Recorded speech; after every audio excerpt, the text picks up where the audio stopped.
బాలిక కిడ్నాప్ కేసులో ఎలాంటి ఆధారాలు లేనప్పటికీ ఛాలెంజింగ్గా తీసుకొని ఛేదించిన రాజన్న సిరిసిల్ల పోలీసులు. సాంకేతిక పరిజ్ఞానం ఆధారంగా 3 నిందితుల అరెస్ట్. బాలిక కిడ్నాప్ కేసును ఛేదించిన పోలీసు అధికారులను, సిబ్బందిని అభినందించిన జిల్లా ఎస్పీ. బాలికను జిల్లా పోలీస్ కార్యాలయంలో సిడబ్ల్యూసి అధికారులకు అప్పగించిన జిల్లా ఎస్పీ. జిల్లా పోలీస్ కార్యాలయంలో ఏర్పాటు చేసిన మీడియా సమావేశంలో వివరాలు వెల్లడించిన జిల్లా ఎస్పీ అఖిల్ మహాజన్ ఐపీఎస్.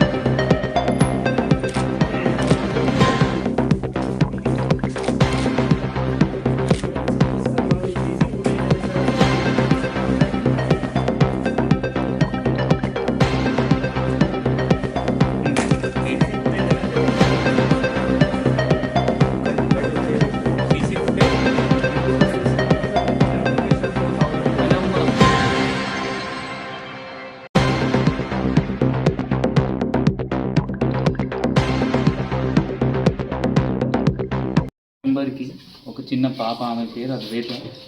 ఈమె కొంత 3 లేడీస్ వచ్చి కిడ్నాపింగ్ చేశారు. దీనికి ఇన్ఫర్మేషన్ మనకి 30th డిసెంబర్ వచ్చింది. ఎందుకంటే మదర్ కొంచెం పిచ్చిగా ఉంటుంది అండ్ అక్కడ టెంపుల్లో ఉంటుంది, అంటే 1 మంత్ నుండి అక్కడే ఉంటుంది.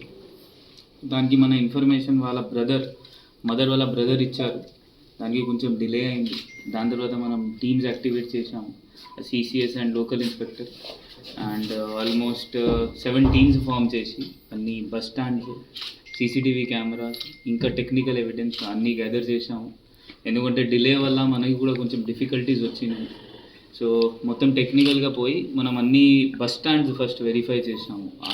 కరీంనగర్ నుండి లేకపోతే మన వెమ్లవాడ నుండి ఎక్కడెక్కడ బస్సెస్ పోతాయి, ఆ ప్రతి బస్ స్టాండ్కి మహబూబాబాద్, వరంగల్, ఖమ్మం, విజయవాడ, కోడాడ అట్లయిన ప్లేసెస్లో మన టీమ్స్ పోయి అన్నీ అక్కడ సీసీటీవీస్ చెక్ చేయడం జరిగింది. దాని తర్వాత టెక్నికల్ ఎవిడెన్స్తో మనకి ఒక లొకేషన్ వస్తే అక్కడ మహబూబాబాద్ టీం పోయింది. అక్కడ మనం మహబూబాబాద్ టీంకి తీసుకొని ఆమె దొరికింది. అక్కడ లోకల్ ఉప సర్పంచ్ ఐడెంటిఫై చేశారు. దాని తర్వాత చిన్న పాప అండ్ 3 లేడీస్ ఎవరైనా ఇక్కడ వచ్చారు వాళ్ళకి మనం పట్టుకొని ఈరోజు రిమాండ్ పంపిస్తున్నాము. మళ్ళీ పోలీస్ కస్టడీ తీసుకుంటాము. పోలీస్ కస్టడీలో ఇంకా ఇన్వెస్టిగేషన్ ఏమేమి ఉంటుంది అది మనం మొత్తం ప్రొసీజర్గా వెళ్ళి అది కన్క్లూజివ్గా దీనికి ఎండ్ తీసుకొస్తాం. ఇప్పుడు ఈ ఇన్సిడెంట్తో మనం లెర్న్ చేసేది ఏంటి అంటే, ఫస్ట్ జనాలకి ఏంటి అంటే మీరు అందరు సీసీటీవీస్ పెట్టుకోవాలి.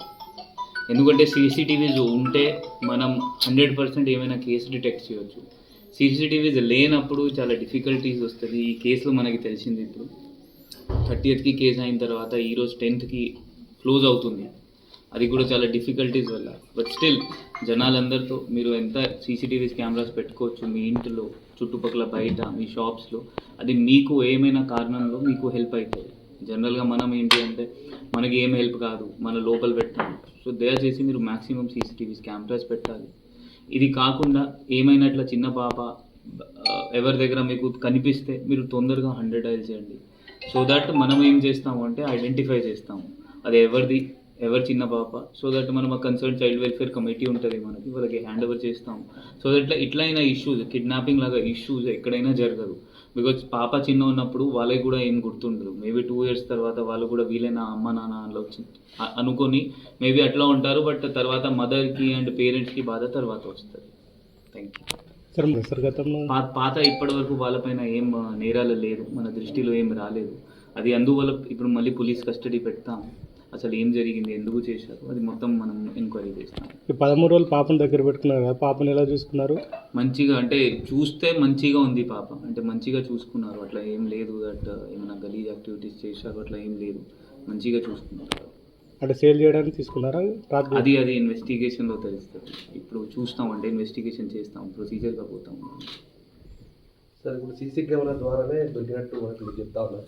సీసీ కెమెరా మీద మీరు ఇలాంటి అవేర్నెస్ ప్రోగ్రామ్స్ ఏమన్నా డాక్యుమెంట్ రూపంగా ఇప్పుడు వెమ్లవాడ టౌన్లో దాదాపు లాస్ట్ 1 yearలో మనం more than 200 కెమెరాస్ ఇన్స్టాల్ చేసాం. Almost 200 cameras. బట్ దీనిలో ఇంకొక జనాలతో అంటే ఏం బాధ ఏముంటుంది అంటే జస్ట్ 10 days క్లిప్పింగ్ ఉంటుంది, లేకపోతే 5 days. అంటే జనాలు ఏంటి అంటే ప్రైస్ తగ్గాలి, మనకు కాస్ట్ కమ్ ఉండొచ్చు, తక్కువ ఉండొచ్చు, జస్ట్ 5 days స్టోరేజ్ పెడతారు. అది కొంచెం మనం ఎక్కువ పెరగాలి, 10-15 days లాగా ఉండాలి, చూసుకోవాలి. సో దట్ ఏమైనా ఇష్యూ ఉంటే మనం తొందరగా వెరిఫై